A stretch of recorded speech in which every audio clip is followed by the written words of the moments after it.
6 মিনিটে শেষ হয়ে যাওয়া বাংলাদেশ ভারত ম্যাচের টিকিট রূপ নিয়েছিল সোনার হরিণে। তবে খেলাযোগ তাদের টপ ফ্যানদের মধ্যে লটারির মাধ্যমে খুঁজে বের করে সেরা 10 জনকে সকালে, যারা উপহার পেয়েছে বাংলাদেশ ভারত ম্যাচের টিকিট।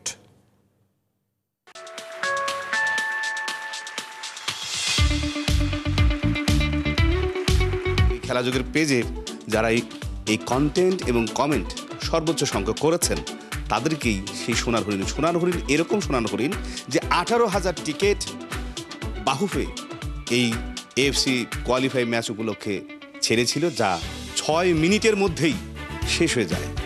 এখন যারা এই সোনার হরিণ পেয়েছেন বা জিতেছেন সেই 10 জনের মধ্যে আমরা একে একে ডাকবো।